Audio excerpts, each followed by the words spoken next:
नींव गहरी होती है तो इमारत की उम्र बढ़ जाती है, और अगर जड़ें गहरी होती हैं तो बड़ी से बड़ी आंधी भी किसी वृक्ष को नहीं उखाड़ पाती है। तो जड़ें महत्वपूर्ण हैं, और मिट्टी से जुड़ा हुआ कोई आदमी, यानी कि जड़ों से जुड़ा हुआ कोई आदमी जब अपने ही क्षेत्र के लिए काम करता है तो उसका अंतर साफ साफ नजर आता है। बात प्रशासनिक मामलों की हो तो हमने अक्सर ऐसे हजारों उदाहरण देखे हैं जब किसी छात्र ने अपने क्षेत्र का, अपने गांव का, अपने कस्बे का नाम रोशन किया है और उस क्षेत्र का कायापलट भी किया है। और ऐसे ही छात्र से प्रेरणा लेकर के और भी छात्र हैं जो कि सिविल सर्विसेज में जाने का सपना देखते हैं, और ऐसी ही महत्वपूर्ण हस्तियों से मिलाने का सिलसिला हमने शुरू किया है शिक्षाकुल पीसीएस के ऑफिसर टॉक्स प्रोग्राम में। मैं हूं आपके साथ दिव्या सिंह, और आज हमारे साथ स्टूडियो में हमारे मेहमान हैं कुंवर प्रीतम सिंह। नमस्कार मैडम। कुंवर प्रीतम सिंह सर, आपका बहुत बहुत स्वागत है हमारे कार्यक्रम ऑफिसर्स टॉक में। तो प्रीतम जी, अभी आप बुलंदशहर में डीपीआरओ हैं, मिट्टी से उठे और अब उन्हीं लोगों की सेवा कर रहे हैं, कैसा लगता है?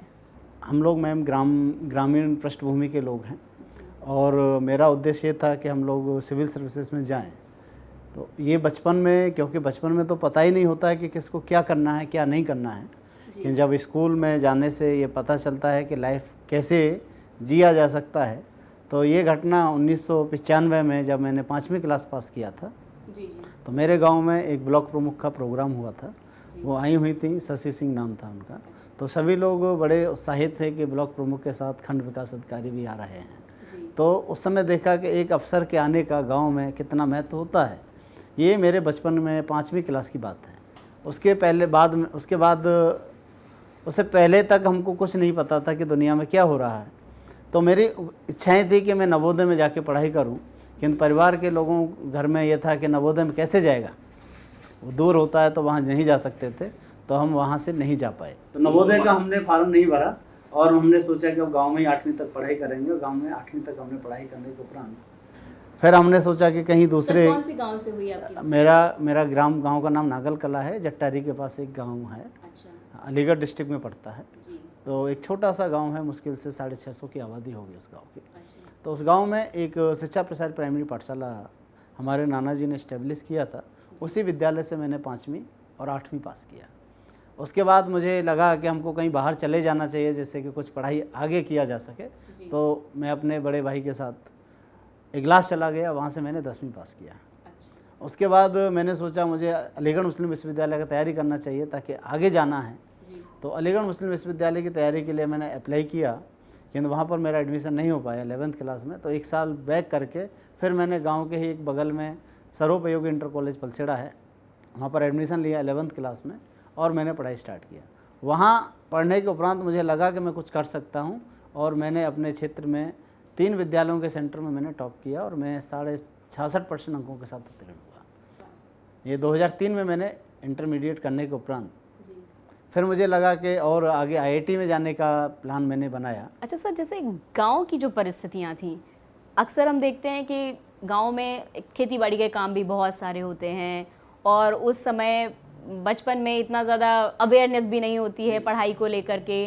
तो उन परिस्थितियों में आपने खुद को कैसे इस तरफ ढाला? वो ऐसा कौन सा फोर्स था? क्योंकि आज भी आपको कई लाखों स्टूडेंट्स देखेंगे जो कि ग्रामीण परिवेश से आए हैं, या फिर जो अभी बहुत छोटे बच्चे हैं वो भी देखेंगे आपको। तो वो कैसे सोच सकते हैं कि अगर उनको अधिकारी बनना है तो वो कौन सी जर्नी है जिस पे चल करके, कौन सा रास्ता है जिस पे चल करके बना जा सकता है? मैं आपको बताता हूँ कि लाइफ में कभी भी व्यक्ति जब डिसीजन लेना चाहता है, और वो जब डिसीजन ले ले, तो वो उसी समय उस क्षेत्र में जाने के लिए, मान लीजिए किसी को मैनेजमेंट में जाना है, और ये डिसीजन उसने ग्रेजुएशन करने के बाद लिया, तो वो उस समय मेहनत करे तो आगे 2 साल में उसको रिजल्ट मिल सकता है।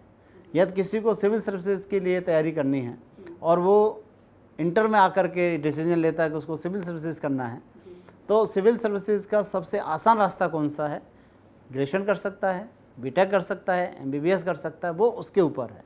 किंतु यदि उसने ये सोच लिया है कि मुझे सिविल सर्विसेज में जाना है 12th के बाद ही, तो वो मूव कर सकता है उसके अकॉर्डिंग, अपने परिस्थितियों को देखते हुए। यदि वो गरीब परिवार से है, फीस नहीं दे सकता है, इंजीनियरिंग की तैयारी नहीं कर सकता है, तो वो अपने गांव ग्रेजुएशन करे, बीए करे, और देन अपनी तैयारी करता रहे। जैसे के पास अच्छा रिसोर्स है, पढ़ सकता है, उसे इंजीनियरिंग करना है तो वो बीटेक कर सकता है, आईआईटी की प्रिपरेशन करके आईआईटी में जा सकता है। उसके बाद उसको सिविल्स करना है तो देन कम टू दिल्ली और उसकी तैयारी कर सकता है। नौकरी के साथ भी पढ़ सकता है आदमी। केंद्र आपको 6 घंटे 8 घंटे यदि आप पढ़ते हैं तो आप सिविल सर्विसेज पास कर सकते हैं। ये ज़रूरी नहीं है कि आपने बीए किया तो आप सेलेक्ट नहीं हो सकते, इम्पॉसिबल। आप सेलेक्ट हो सकते हैं बशर्ते आपने उसके हिसाब से मेहनत किया हो। तो बचपन में कैसे मैनेज करते थे आप? पिताजी के साथ में हेल्प भी करते थे या नहीं करते थे? दोनों काम थे। खेती का काम, सुबह में स्कूल जाने से पहले खेती का काम करते थे, फिर स्कूल जाते थे, फिर शाम को आकर के वही भैंसों का चारा डालना, गोबर उठाना, ये भी सब काम होता था। स्कूल की परिस्थितियाँ किस तरीके की थी? और स्कूल में क्योंकि टीचर्स जो पढ़ाया करते थे, हमारा इतना था जितना पढ़ा दिया उससे ज़्यादा हम पढ़ लेते थे, ताकि क्लास में ये ना हो कि, क्योंकि जब स्कूल में जिस विद्यालय में पढ़ते थे तो वहाँ तो सब लोग अपना फर्श वगैरह लेके जाते थे, और वहाँ पर जब पढ़ने के बाद टीचर भेज देते, स्कूल भेज देते, घर आ जाते थे। तो जब घर आते थे तो हम लोगों को वही अपने घर में भैंसों को चारा पिलाना, पानी पिलाना, ये काम होता था। जब हमको समय मिलता था तो स्कूल का जो काम दिया है उसको ज़रूर पूरा करते थे बैठ करके। That is important for us. जब टीचर ने क्लास में पूछने के लिए दिया तो क्लास में खड़े होकर के जो खड़ा हो जाता था, एक स्टूडेंट पूछता था, दूसरा जिसको नहीं आता था वो खड़ा हो जाता था, और जिसका नंबर पीछे आता था वो उसमें घुस लगाता था। तो उससे बचने के लिए ये था कि हम पढ़ के जाते थे, और ये सिफारिश होती थी कि टीचर मुझसे पूछने का प्रयास करें कि मैं क्लास में पूछूं। मतलब अभी डीपीआरओ के तौर पर आपकी क्या क्या कार्य रहते हैं, किस तरीके की आपकी मसरूफियत रहती है? मैडम, मेरा जो पद है वो जिला पंचायत राज अधिकारी के रूप में मैं काम कर रहा हूँ। मेरा जो कार्य है वो ग्राम पंचायतों में जो विकास कार्य हो रहे हैं उनकी मॉनिटरिंग करना है। हमारे पास जैसे बुलंदशहर डिस्ट्रिक्ट है जहाँ पर 16 विकास खंड हैं और 946 ग्राम पंचायत हैं और 1158 राजस्व गांव हैं। ऐसे राजस्व गांव जिसमें आबादी रहती है, तो उन सब गांव में रहने वाले लोगों को पानी की सुविधा उपलब्ध कराना, उनके लिए खरंजे, नाली, टॉयलेट की व्यवस्था, क्लीनिंगनेस, गाँव में किस तरह से सफाई व्यवस्था को सुनिश्चित करना है, गांव में कहीं झाड़ी हैं तो उनको कटवाना, ये हमारे कार्य जॉब चार्ट में आता है। इसके लिए हमारे पास गांव में सचिव तैनात होता है, हमारे गांव के प्रधान जी होते हैं जो हर 5 साल पर नियुक्त किए जाते हैं गांव की जनता के द्वारा, क्योंकि हम जनता की सरकार चला रहे हैं। जनता की सरकार, गांव का प्रधान वो गांव के लोगों के द्वारा चुना हुआ है, और उसके बाद एक दूसरा कर्मचारी जो सेक्रेटरी, जो सरकार का प्रतिनिधि है। तो दोनों मिलकर के, क्योंकि सरकार की योजना और गांव के लोगों का जो थिंकिंग है दोनों एक साथ एडजस्ट होनी चाहिए। जो गांव का प्लान है वो जनता की तरफ से आना चाहिए, और प्लान कैसा बनना चाहिए, सरकार की नीतियों के अनुसार होना चाहिए। तो सचिव और प्रधान और ग्राम सभा ये तय करती है कि गांव का विकास कैसा होना चाहिए, और उस विकास कार्य में कहीं कोई करप्शन ना हो, पैसे का फ्लो न इधर जाए, इधर उधर ना जाए, उसको रोकने के लिए ये पद क्रिएट किया सरकार ने 1971 में। तो प्रीतम जी, ये ख्याल जैसे कब आया, कब वो जो एक इग्निशन पॉइंट होता है ना कि मतलब यहाँ से एक चिंगारी जली और फिर उस चिंगारी ने आग लगा दी, तो मतलब ये कहाँ से मोटिवेशन आया कि अब मुझे बनना है, अधिकारी ही बनना है? ये मोटिवेशंस क्योंकि बचपन से ही हमारे नाना जी पूर्व से भूतपूर्व सैनिक थे, और उनसे हमने अनुशासन में बहुत सारी चीज़ें सीखी। तो वो जो अनुशासन की चीज़ थी वो ये था कि सुबह जल्दी जगना है और पढ़ना है और कुछ बनना है। कुछ बनना मतलब ऐसा, क्योंकि हम लोग, मेरा जो शरीर था उस समय बहुत कमज़ोर था, तो मैं फ़ौज में भर्ती नहीं हो सकता था। और गांव में लोग क्या हो सकता है, मैक्सिमम फौज में भर्ती होता है या पुलिस में कांस्टेबल होता है। तो गांव के लोग कहते थे ये फौज वर्ग के लिए तो बना ही नहीं है। तो हमने सोचा कि नहीं, हम फौज में नहीं, हम बड़े अफसर बनने का प्रयास करते हैं। तो उसके लिए हमने तैयारी किया, और पहले ये मूड था माइंड में, ये था कि हमको बनना चाहिए, यदि ऑफिसर भी बनना है तो मिलिट्री के अफसर के अतिरिक्त हम लोग नहीं सोच पाते थे। तो मिलिट्री के अफसर की गांव में, क्योंकि हमारे घर में भी लोग फौज में, हमारे नाना जी खुद भूतपूर्व सैनिक रहे, हमारे परिवार में भी लोग सैनिक थे, गांव के पड़ोसी भी सैनिक थे, तो उनको देख करके लगता था इनका अफसर बनूंगा तो बड़ा मज़ा आएगा। तो ये 12th तक मेरे दिमाग में उस समय ये था कि किसी तरह से हमको एनडीए में जाना है, और इसका एस्पिरेशन था कि हमने एनडीए का, मैंने उस समय परीक्षा भी पास किया और मैं एसएसबी भी देने गया। फाइनली सिलेक्शन नहीं हुआ, मेडिकल अनफिट था, तो कलर ब्रांड की वजह से मेरा सिलेक्शन नहीं हुआ। देन हमने सोचा कि अब मेडिकल इधर तो नहीं, तो अब आईएएस बनना चाहिए।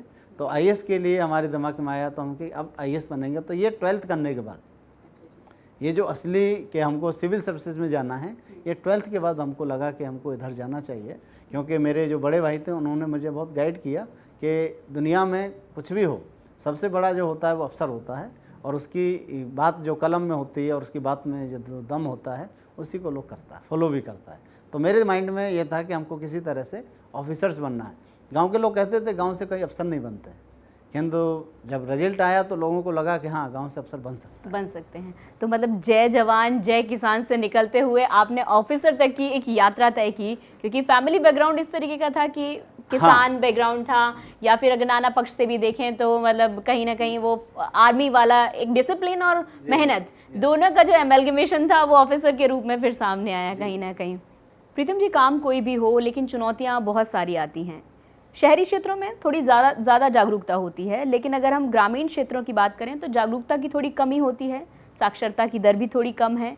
तो ऐसे में उन लोगों के साथ डील करना कितना चुनौतीपूर्ण होता है?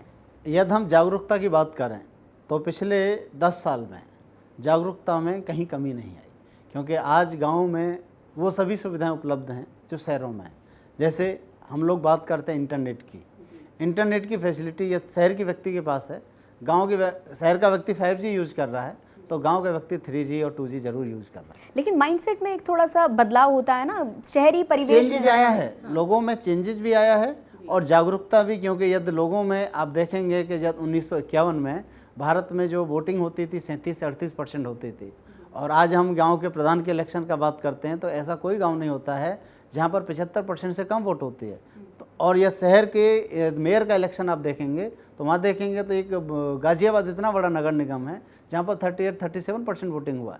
तो आई थिंक मुझे लगता है कि गांव का आदमी ज़्यादा जागरूक है अपने अधिकारों को लेकर के, और वो वोट भी ज़्यादा कर रहा है। लेकिन जैसे यूपी को हम देखते हैं, यूपी है, बिहार भी है, और जो इतने नॉर्थ के अपने जो राज्य हैं, लोग थोड़े से रिजिड होते हैं ग्रामीण परिवेश में। कुछ अगर काम करवाना है अगर जैसे वहाँ पर, तो उनको मनाना या उनको कन्विंस करना अपेक्षाकृत मुश्किल होता है। देखिए, चुनौतियां हैं, किंतु इसका मतलब ये नहीं है कि यदि हम किसी व्यक्ति, क्योंकि हम लोग अफसर है और हमारी जिम्मेदारी बनती है कि उस व्यक्ति को उस स्तर तक मोटिवेट करना कि वो जब तक सरकार की योजना का लाभ ना उठा ले। जैसे हम बात करते हैं प्राइमरी एजुकेशन की बात करते हैं, यदि गाँव में हम किसी टीचर से बात करते हैं तो टीचर कहता है कि साहब गाँव के बच्चे स्कूल नहीं आते हैं, या लोग प्राइमरी स्कूल में ना पढ़ा करके आप कॉन्वेंट स्कूल में पढ़ाना चाहता है, तो उसको मोटिवेट कैसे किया जाए।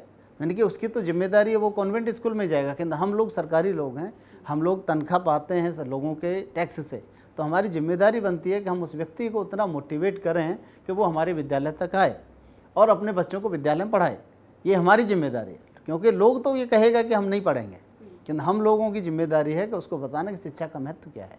हमारी एजुकेशन सस्ती है, हमारे टीचर्स ज़्यादा पढ़े लिखे हैं, हमारे स्कूलों में फैसिलिटी ज़्यादा हैं, और हमारे विद्यालय से जब आप पढ़ेंगे तो आपको आगे भी फ़ायदा होगा। जब आप प्राइमरी एजुकेशन के लिए हमारे स्कूल में जाएंगे तो आपको आईआईटी के लिए भी तो आप सरकारी स्कूल में जाएंगे, क्योंकि आईआईटी करने के लिए तो प्राइवेट स्कूल में जाएंगे नहीं, किंतु प्राइमरी की एजुकेशन पाने के लिए आप कॉन्वेंट स्कूल में क्यों जाएंगे। गाँव के आदमी को सरकारी राशन चाहिए फ्री में, शौचालय फ्री में चाहिए, आवास फ्री में चाहिए, शिक्षा फ्री में नहीं चाहिए, हेल्थ उसको फ्री में नहीं चाहिए। दिखाने के लिए डॉक्टर के पास जाएगा, बड़े डॉक्टर के पास जाएगा, बच्चे को पढ़ाना है तो बड़े स्कूल में पढ़ाएगा, और जब बड़ा हो जाएगा तो फिर सरकारी नौकरी चाहिए, फिर सरकारी पेंशन चाहिए, और सरकारी हॉस्पिटल भी चाहिए, और सरकारी इंजीनियरिंग कॉलेज भी चाहिए या मेडिकल कॉलेज भी चाहिए।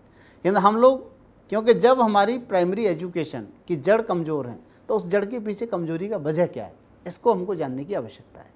क्योंकि वो जड़ जो कमज़ोर है उसके पीछे वजह है कि हमारा जो सरकारी अमला है वो मोटिवेट नहीं करता है, और यदि हम मोटिवेट करते हैं लोगों को तो इसका रीज़न ये, क्योंकि हम लोगों ने उनको सुविधाएं दी। हमारा टीचर्स MSc M.Ed है, BSc B.Ed है, टेट क्वालिफाई है, सुपर टेट क्वालिफाई, वो इस कॉन्वेंट स्कूल के हर टीचर से वेल क्वालिफाइड है, वेल मैनेज है। फिर भी हमारे यहाँ 30 बच्चे पढ़ते हैं, और कॉन्वेंट स्कूल में जहाँ 12वीं पढ़े टीचर पढ़ रहे हैं, जहाँ 12वीं पढ़ा है या BSc किया होगा मैक्सिमम, वो टीचर वहाँ साइंस पढ़ा रहा है, और हमारा MSc टीचर प्राइमरी के बच्चों को साइंस पढ़ा रहा है। तो there is a quality of education की मैं बात करता हूँ, तो हमारी क्वालिटी ऑफ एजुकेशन तो बहुत अच्छी है। तो हम कैसे कह सकते हैं कि हमारे बच्चों के या हमारे गाँव के लोगों की जागरूकता कम है?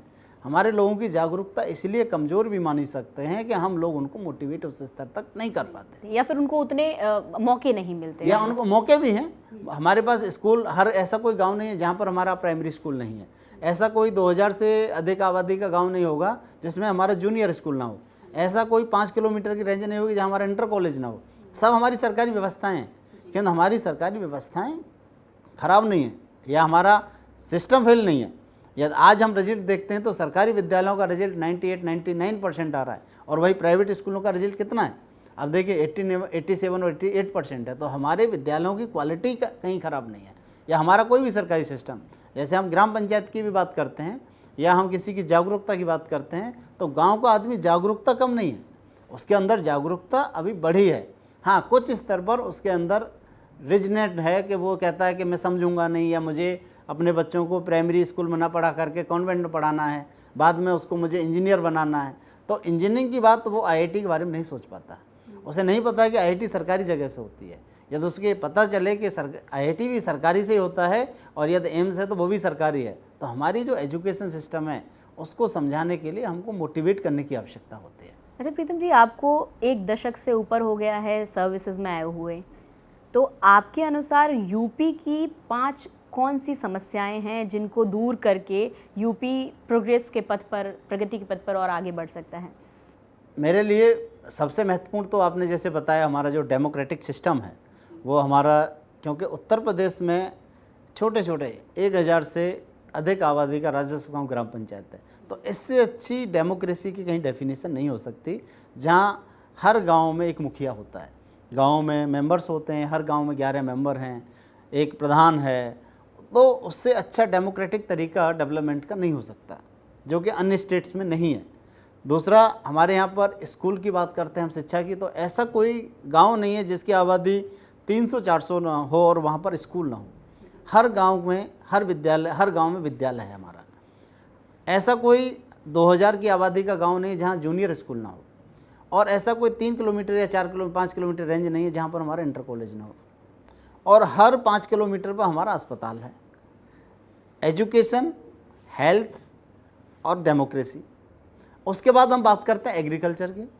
उत्तर प्रदेश में नहर की सिंचाई की व्यवस्था है, ट्यूबवेल की सिंचाई की व्यवस्था है, और ऐसा कोई क्षेत्र नहीं है जहाँ 3 फसल ना होती हों। समृद्धि में भी हम लोग, तो हमारा एग्रीकल्चर का क्षेत्र भी बहुत अच्छा है। अब बात करते हैं हम इंडस्ट्री की। इंडस्ट्री के लिए जो हमारा इतना बड़ा जहाँ हाईवे बनने थे, आज उत्तर प्रदेश को एक्सप्रेसवे का प्रदेश बोला जाता है। क्यों बोला जाता है? क्योंकि उत्तर प्रदेश में यहाँ यमुना एक्सप्रेसवे हो, लखनऊ एक्सप्रेसवे हो, गंगा एक्सप्रेसवे हो, पूर्वांचल एक्सप्रेसवे हो, बुंदेलखंड एक्सप्रेसवे, इनसे इंडस्ट्रियल डेवलपमेंट हो रहा है। इंडस्ट्री लगे हैं, हमारे नई नई इंडस्ट्री डेवलप हो रही हैं। तो उत्तर प्रदेश में जो 3-5 क्षेत्र आपने बताया, हमारा democracy, education, health, agriculture and industry, 5 area हमारे डेवलप के क्षेत्र में। अभी यदि हम पिछले 10 साल का रिकॉर्ड देखेंगे तो 10 साल पहले उत्तर प्रदेश में जो लिटरेसी थी वो लगभग 56-57% हुआ करती थी। यदि आज के डेटा में, क्योंकि अभी सेंसस नहीं हुआ है, यदि मैं अपने ही ज़िले का सेंसस बताऊं तो मेरे यहाँ पर भी 75 से 80% के आसपास लिटरेसी जरूर होगा। प्रीतम जी, लाइफ में अच्छा समय भी आता है और बुरा समय भी आता है, तो टफ सिचुएशंस में आप किस तरीके से डील करते हैं? जब ज़्यादा टफ होता है कि ये काम करना है और हमको बहुत मेहनत करने की आवश्यकता है, तो उस चीज़ को हम लोग अपने जो सबऑर्डिनेट्स हैं उनके साथ मीटिंग कर लेते हैं कि इसको हम कैसे सॉल्व कर सकते हैं, या फिर अपने जो सीनियर हैं या अपने जो सुपरविजन बॉस हैं या अपने जो बॉस हैं उनसे बात करके उस चीज़ को हम सॉल्व करते हैं। और जो जीवन की समस्याएं होती हैं, जो पर्सनल लाइफ में होती हैं, क्योंकि कई बार स्टूडेंट लाइफ में भी आपने देखा होगा कि स्टूडेंट बहुत सारी परेशानियों से जूझते हुए उस मुकाम तक पहुंचते हैं, तो उन मुश्किलों का सामना कैसे करना चाहिए? यदि स्टूडेंट के सामने कुछ इस तरह की मुश्किल आ गई कि रिजल्ट आया, वो पास नहीं हुआ और उसको लगता है कि दुनिया में सब कुछ ख़त्म हो गया, क्योंकि ये रिजल्ट एक लाइफ का पार्ट है, लाइफ नहीं है। आपको लाइफ को जीना है, और यदि लाइफ को आप जीना चाहते हैं तो आपको उस सिचुएशन में जब रिजल्ट नहीं हुआ तो आपको खुश तो नहीं रह सकते, कि यू विल बी कि प्रिपेयर कि हम आगे कुछ और कर सकते हैं। ये आदमी के माइंड में हमेशा रहना चाहिए। तो क्या आपने भी ऐसा कोई प्लान भी अपने लिए तैयार रखा था कि अगर नहीं होता है इन दैट केस तो आप क्या करेंगे? मैंने इसके लिए प्लान भी तैयार कर लिया था। ग्रेजुएशन करने के उपरांत ही मैंने मास्टर्स में एडमिशन लिया और मास्टर्स किया दिल्ली यूनिवर्सिटी से ज्योग्राफी में। और उसके साथ ही मैंने एमए के साथ ही जब मैंने जेआरएफ का एग्ज़ाम दिया यूजीसी का, तो आई क्वालिफाइड द जेआरएफ और पीएचडी में एडमिशन हो गया। तो अब 2 स्थान हो गया कि यदि कुछ नहीं होगा तो मैं कम से कम यूनिवर्सिटी में मास्टर तो हो ही सकता हूँ। तो इस तरीके से आप ये कहना चाहेंगे कि कहीं ना कहीं स्टूडेंट्स को भी ऐसा अपने पैशन या अपनी जो चीज़ें तलाश के रखनी चाहिए। देखिए, यूपीएससी या सिविल सर्विसेज एक अनसर्टेन तो है। जो आदमी परीक्षा दिया है और जो टॉपर्स है, यदि आप चाहें तो उसको दोबारा परीक्षा दिलवा लें तो ज़रूरी नहीं कि वो अगली बार भी टॉपर्स बनेगा या वो परीक्षा पास कर पाएगा। ऐसे मैंने बहुत सारे एग्जाम्पल्स देखे थे जो सेलेक्ट हो गए, दूसरी बार में प्रीलिम्स भी पास नहीं कर पाते। तो अनसर्टेनिटी है, और अनसर्टेनिटी है तो आपको कोई ना कोई ऑप्शन यहाँ रखना चाहिए। या तो आपने इंजीनियरिंग बैकग्राउंड से इंजीनियरिंग कर रखा है या आपने एमबीबीएस कर रखा है, तो वहाँ आप हैं। और यदि आपका सिविल सर्विसेज नहीं होता है तो आप अपने क्षेत्र में काम करने के लिए जा सकते हैं। और यदि आप आर्ट्स बैकग्राउंड से हैं तो एटलीस्ट टीचिंग का एक आपके पास ऑप्शन होना चाहिए।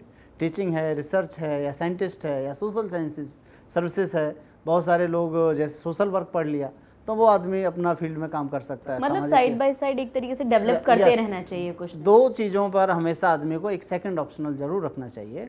यदि ये नहीं होता है तो वो भूखा ना मरे। एटलीस्ट रोटियों का इंतजाम लाइफ में ज़रूरी है, क्योंकि जीवन में रोटी ज़रूरी है। प्रीतम जी, मेंस आंसर राइटिंग के ऐसे वो कौन से पॉइंट्स हैं जिनकी वजह से आपका मेंस कभी भी नहीं रुका और आप चाहते हैं कि स्टूडेंट्स उनको अपनाएं? मुझे ऐसा लगता है कि स्टूडेंट्स जब भी पढ़ाई करे, कोई भी चीज़ पढ़ रहा है वो, तो उसको सबसे पहले अपने शॉर्ट नोट जरूर बनाने चाहिए। अखबार भी पढ़ता है तो उसमें से आपने जो पढ़ा है उसको शॉर्ट नोटिंग में ज़रूर नोट कर लीजिए। उसके उपरांत आपको अपने प्रश्न का मान लीजिए 200 शब्दों में आंसर देना है, तो उसको आप 20 लाइन में उत्तर देना है, ये मान के चलें। तो आपको 20 लाइन ये मानते हैं कि एक लाइन में आपको 10 सेंटेंस 10 अक्षर लिखने हैं, शब्द लिखने हैं, तो 200 शब्द हो गया 20 लाइन में। तो उस हिसाब से आपको आंसर जो देना है वो आपको लाइन वाइज, मतलब पॉइंट वाइज आंसर देना है। यदि आपने पॉइंट वाइज आंसर दिया है और आंसर में पहली लाइन आपकी इंट्रोडक्शन की, उसके बाद आपकी 16 लाइनों में डिस्क्रिप्शन और लास्ट की 4 लाइनों में कंक्लूजन अनिवार्य है। यदि इस तरह से आपने आंसर लिखा तो you will never failed in mains exam, I am sure. इसके अलावा और कौन से वो पॉइंट्स हैं जिनकी वजह से आपका आंसर आकर्षक हो सकता है और एग्जामिनर आपको नंबर दिए बिना नहीं रह सकता? देखिए, 2-3 चीज़ें हैं जो, एक तो आपने आंसर लिखा पॉइंट में, तो कोई भी प्रश्न है, प्रश्न का इंट्रोडक्शन ज़रूर 1 लाइन का होना चाहिए, क्योंकि ताकि वो समझ सके कि वो कहना क्या चाहता है। सेकंड, जो आपने एनालिसिस किया है उस चीज़ को, वो तो आपके जो अंदर पीछे की 15, 16, 14 लाइन है उसके अंदर आपका पूरा डिस्कशन होना चाहिए। उसी में यदि आपको कहीं फ्लो चार्ट देना है या किसी को आपको डायग्राम से समझाना है तो आप उसी में अपना डायग्राम भी बना सकते हैं। और लास्ट में आपको जो कंक्लूजन देना है वो लास्ट की 3 से 4 लाइन में आपको कंक्लूजन देना आवश्यक होता है। तो ये आपका आकर्षण जो आपने डायग्राम दिया है या फ्लो चार्ट दिया है, that is included in 200 words. ये 200 शब्दों में शामिल है और उन्हीं 200 शब्दों के आधार पर आपका उत्तर का जो मूल्यांकन होगा वो आपके उस फ्लो चार्ट से, आपके शब्दों की शैली से और आपके जो शब्द आपने चुने हैं आंसर राइटिंग के लिए, दैट इज़ इम्पोर्टेंट। क्योंकि अभी वो ज़माना नहीं रहा जब लच्छेदार भाषा से आप लिखना है। आपको सिर्फ वर्ड्स पर फोकस करना है कि आपको कौन सा शब्द चयन करना है और कौन सा सेंटेंस, छोटे शब्दों में, छोटे छोटे सेंटेंसों में और एकदम सामान्य आम आदमी की भाषा में उत्तर देना है। जैसे गांव का आदमी सोचता है, जैसे आप एक ऐसे लोगों से, क्योंकि आप सिविल सर्विसेज पास करके जाएंगे तो ऐसे लोगों की सेवा करने जा रहे हैं जो ग्रास रूट लेवल का है, जो अशिक्षित आदमी है, वो भी आपको अपनी समस्या लेके आएगा और आपकी जिम्मेदारी उसको संतुष्ट करना। तो जो प्रश्न पूछा जाता है वो आपको संतुष्ट करने के लिए कि आप एग्जामिनर को कैसे संतुष्ट कर सकते हैं। और वो जो एग्जामिनर है वो ले मैन की तरह सोचता है, इसीलिए यदि आपने ले मैन की तरह आंसर लिखा है तो you will be get the marks. मतलब मुझे ऐसा लगता है और मैंने उसी तरह से आंसर लिखा तो मैं कभी फेल नहीं हुआ। तो पूरे जो पेपर है, मेंस का जो पेपर होता है, उसको अटेंड करने की रणनीति किस तरीके से होनी चाहिए? देखिए, जो प्रश्न आता है, सबसे पहले आपको जो प्रश्न अच्छे से आता है, you will write the all answers. क्योंकि अब तो प्रश्न यूपी में तो कॉपी के साथ प्रश्न होता है, ऊपर प्रश्न लिखा होता है, नीचे उत्तर लिखना होता है, स्पेस भी लिमिटेड है। स्पेस भी लिमिटेड है। तो आपको उसी आधार पर आपको परीक्षा देना है। आपको पूरी कॉपी में आपको पेपर मिलता है अलग साइड से, तो पहले पेपर आप पढ़ लीजिए, अगले 3 मिनट में आपको पेपर पढ़ना है, और 25 क्वेश्चन है या 20 क्वेश्चन आप उसमें टिक कर लीजिए कौन सा क्वेश्चन आपको आता है। आप 3 मिनट में ये डिसाइड कर लीजिए कौन सा पेपर आप क्वेश्चन आपको पहले लिखना। यदि आपको लास्ट वाला क्वेश्चन आता है तो पेज पलटिए और लास्ट से स्टार्ट कर दीजिए और आप आंसर लिखते जाइए। और जो क्वेश्चन आपको टफ लगता है या जो लगता है कि आप इसे नहीं लिख पा रहे हैं तो आप उसको छोड़ दीजिए। ज़रूरी नहीं है कि आपको 20 के 20 क्वेश्चनों के उत्तर देने हैं। यदि आपको 20 में से 16 प्रश्न अच्छे से आते हैं तो आप पहले 16 प्रश्नों के अच्छे से उत्तर दीजिए, और बाकी जो 4 क्वेश्चन है यदि आप उसके बारे में कुछ जानते हैं तो ज़रूर लिखिए, यदि नहीं जानते तो आप छोड़ दीजिए। तो नहीं लगता गलत आंसर मत लिखिए। अच्छा, तो आपको नहीं लगता है कि जैसे उससे मार्क्स में कहीं ना कहीं कटौती हो जाएगी? देखिए, गलत आंसर यदि आपने लिख दिया है तो ज़रूर आपको, देखिए पहले तो आपको नंबर वैसे नहीं आ रहा था, और आपने गलत दे दिया है तो टीचर तो इतना समझेगा ना कि आपने उसको बेवकूफ़ बनाने का प्रयास किया है। आप बेवकूफ़ मत बनाइए। यदि आपको नहीं आता है, जैसे कोई समस्या है, आप अफसर हैं और यदि आप कोई समस्या है और आप सॉल्व नहीं कर पा रहे हैं तो मत करिए। आप गलत यदि समस्या का सॉल्यूशन कर दिए तो नुकसान हो जाएगा। जी, मतलब ये ओवरऑल एक तरीके से आपकी पर्सनालिटी का भी टेस्ट हो जाता है। This is the personality test. हाँ, कि आप ब्लफ तो नहीं कर रहे हैं कहीं। हाँ, यदि आपको नहीं आता है और आप उसमें ओवर स्मार्ट बन करके गलत आंसर लिख दिए तो टीचर को ये लगेगा कि वो मुझे बेवकूफ़ बनाने की प्रयास कर रहा है। और ये काम आप जनता के साथ भी करेंगे आगे जा करके, क्योंकि ये एग्ज़ाम के अगली फेज जो है से थोड़ी सी दूरी पर कुर्सी रखी है, उस कुर्सी पर आपको डिसीजन लेने हैं। प्रीतम जी, अभी यूपी पीसीएस के सिलेबस में यूपी के 2 पेपर्स और जुड़ गए हैं, उनके लिए आप स्टूडेंट्स को क्या कहना चाहेंगे कि उनके लिए विशेष रणनीति स्टूडेंट्स की क्या होनी चाहिए? अभी उत्तर प्रदेश के जो नया सिलेबस है उन्होंने सब्जेक्ट को हटा करके 2 पेपर आपको उत्तर प्रदेश स्पेसिफिक कर दिया है, तो उसके लिए आपको उत्तर प्रदेश की नॉलेज होनी चाहिए।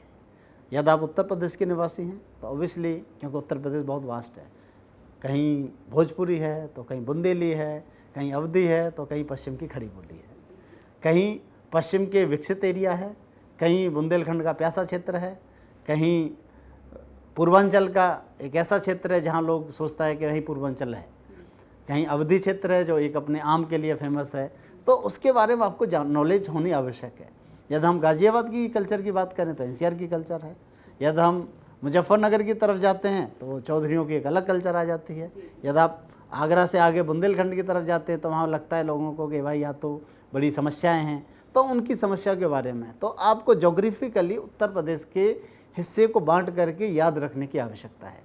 उत्तर प्रदेश को ये भी देखना है कि लिंक जितने भी रोड कर रहे हैं उनके बारे में आपको नॉलेज होनी चाहिए, जोग्राफिकली नॉलेज, हिस्टोरिकली नॉलेज और सांस्कृतिक नॉलेज।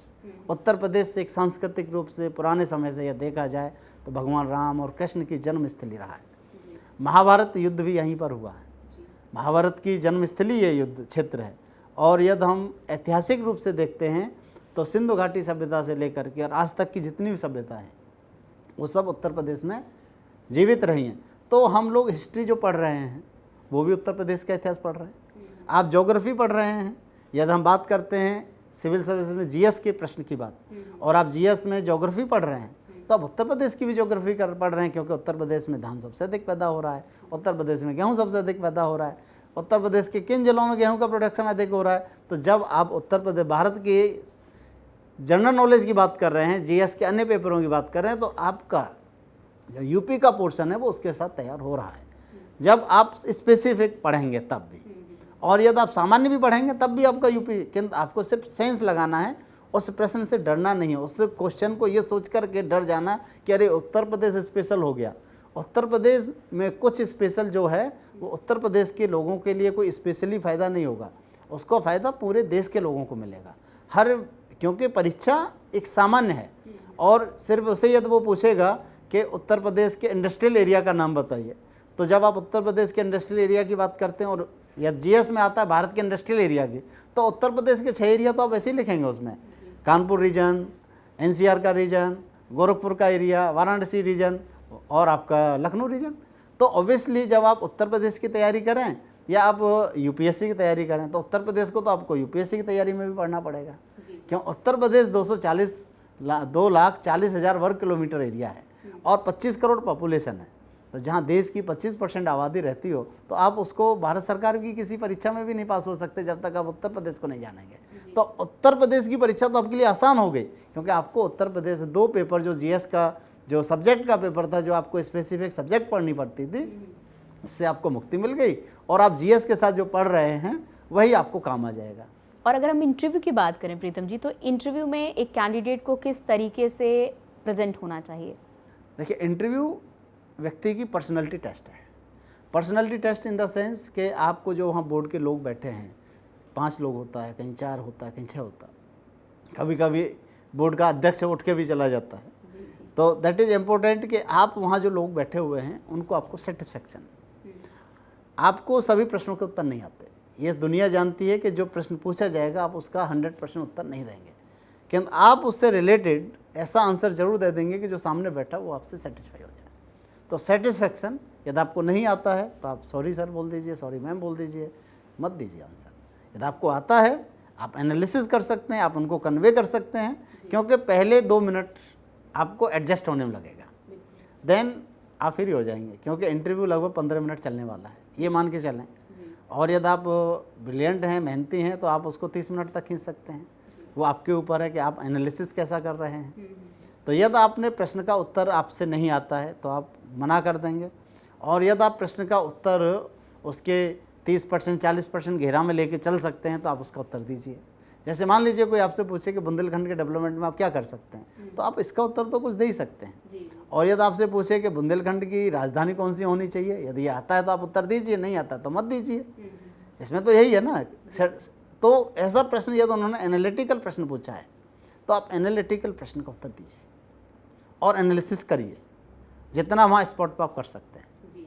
और वो क्योंकि क्रॉस क्वेश्चन भी होगा आपके साथ, क्रॉस क्वेश्चन का भी आपको उत्तर दीजिए जो आपको एनालिसिस के माध्यम से आता है। यदि क्रॉस क्वेश्चन ऑब्जेक्टिव टाइप का है तो आप आंसर छोड़ सकते हैं, और यदि वो एनालिसिस टाइप का ही है तो आप एनालिसिस करिए, क्योंकि इंटरव्यू पर्सनैलिटी टेस्ट है।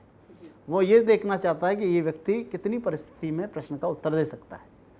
क्या वो ऑब्जेक्टिव प्रश्न का ही उत्तर देने में सक्षम है, या वो एनालिटिकल प्रश्न का उत्तर भी दे सकता है। That is important in interview. मैंने 7-8 बार इंटरव्यू दिया है, यूनियन पब्लिक सर्विस कमीशन से लेकर के एसएसबी भी दिया मैंने, और मैंने इधर पीसीएस के भी इंटरव्यू दिए। तो मैंने यही देखा कि जो भी मैंने स्टेट के भी एग्जामिनर्स देखे और मैंने भारत सरकार के भी जो सेंट्रल गवर्नमेंट के एग्जामिनर्स हैं उनको भी देखा, तो मैंने दोनों का परसेप्शन यही देखा कि वो लोग सिर्फ ये चाहते हैं कि आप कितना एनालिसिस कर सकते हैं। बायसनेस हो सकती है, किंतु ज़रूरी नहीं है कि आपके साथ बायसनेस हो, क्योंकि ना तो आपने उनकी धान बेचा है, ना उन्होंने आपका ज़मीन जोता है। तो किसी की दुश्मनी नहीं है पर्सनली। वो टीचर्स जो वहाँ बैठे हुए हैं, चाहे वो बोर्ड के मेंबर्स हो या वो किसी सर्विसेज के आदमी हो, वो आपको नहीं जानते हैं और आप भी उनको नहीं जानते हैं। तो आप ये ना सोचें कि उन्होंने आपको दुश्मनी से नंबर नहीं दिया। ये जानिए कि वो आपके फ्रेंड हैं और आपको फ्रेंडली बिहेव करेंगे और आपके साथ आप बेस्ट करेंगे तो आपको बेस्ट मार्क्स देंगे। यदि आपके माइंड में ये है कि मैं मैक्सिमम मार्क्स लेके आऊँगा तो आपका इंटरव्यू बहुत अच्छा होगा। यदि आप पहले से नर्वस हो जाएंगे कि वो बायस होंगे, हमको परीक्षा मार्क्स नहीं देंगे, या तो सेटिंग चल रही है या नकल चल रही है, यदि आप इस तरह से करेंगे तो यू कैन नेवर पास। तो अब शिक्षा कुल पीसीएस के ऑफिसर्स टॉक प्रोग्राम में टाइम हुआ है रैपिड फायर राउंड का। तो सबसे पहले हम प्रीतम जी से जानेंगे उनका लाइफ चेंजिंग मोमेंट के बारे में। मेरा लाइफ का जो सबसे पहला जो चेंजेस है वो है बनारस हिंदू यूनिवर्सिटी में एडमिशन। अच्छा, वो कब हुआ? 2004 में मैंने एडमिशन लिया और मुझे लगा कि ये मेरा एक बेस्ट प्लेस मुझे पढ़ने के लिए मिल गया। और वहाँ से आपकी लाइफ कैसे बदली? उसके बाद वहाँ मुझे जाकर के, क्योंकि मैंने अभी तक गांव में पढ़ रहा था या जो भी छोटा शहर था, इगलास भी एक छोटा ही शहर है, वहाँ जाकर के मुझे बीएचयू की जो कल्चर के बारे में पता चला कि एक रिच कल्चर है स्टूडेंट्स के साथ। और मालवीय जी की माना जाता है कि जो बगिया में आता है वहाँ सरस्वती विराजमान है। तो मालवीय जी की को देख करके कि जो व्यक्ति ने कुर्ता फैला करके पैसा मांग करके जो इतना बड़ा यूनिवर्सिटी इस्टेब्लिश किया है, तो यहाँ पर कुछ ना कुछ लाभ ज़रूर मिलेगा। तो वहाँ जाकर के मुझे लगा कि एक बेस्ट स्थान पर मैं पढ़ने के लिए आ गया। मतलब वहाँ से आपके जीवन को एक नई दिशा मिली। दूसरा क्वेश्चन है योर प्राउड मोमेंट। जब मेरा सिलेक्शन हो गया 2012 में, मैं सेलेक्ट हुआ, तो मुझे लगा कि मतलब सफलता मिल सकती है। तो बहुत खुशी तो नहीं, किंतु ये था कि हाँ, इतना खुश था कि हाँ यार कुछ तो मिल गया ज़िंदगी में। इसके अलावा आपका लाइफ मंत्रा क्या है? लाइफ मंत्र ये है कि व्यक्ति को कभी भी निराश नहीं होना चाहिए और उसको मेहनत करते रहना चाहिए, क्योंकि सफलता तो उसको ज़रूर मिलेगी। क्योंकि सफलता सिर्फ नौकरी पाना ही नहीं है, सफलता के बहुत सारे चरण होते हैं। यदि इस देश में देखा जाए तो कुल 1% से भी कम लोग सरकारी नौकरी करता है। 99% पीपल्स जो हैं वो कोई ना कोई अपना धंधा करता है। और यदि आपने मेहनत किया है तो आप किसी भी कीमत पर अपने काम में फेल नहीं हो सकते। तो कभी भी व्यक्ति को निराश नहीं होना चाहिए और उसको मेहनत करते रहना चाहिए। और ये मेहनत सिर्फ पढ़ाई की नहीं, किसी भी क्षेत्र में आप जिस क्षेत्र में जहाँ जिस दिन मेहनत करेंगे, you will be get something better than nothing. Pritam ji, आप शिक्षाकुल पीसीएस के इस स्टूडियो में आए, आपने अपने अनुभव और अपनी उपलब्धियां, अपने जीवन के मंत्र हमसे शेयर किए। आपका बहुत बहुत धन्यवाद। और हम चाहते हैं, हम उम्मीद करते हैं कि आप जीवन में इसी तरीके से सफलता की ओर सीढ़ियां चढ़ते रहेंगे और हमसे अपने अनुभव इसी तरीके से साझा करते रहेंगे और हमारे स्टूडेंट्स का मार्गदर्शन करते रहेंगे। बहुत बहुत धन्यवाद मैडम। धन्यवाद नमस्कार। Sir, thank you.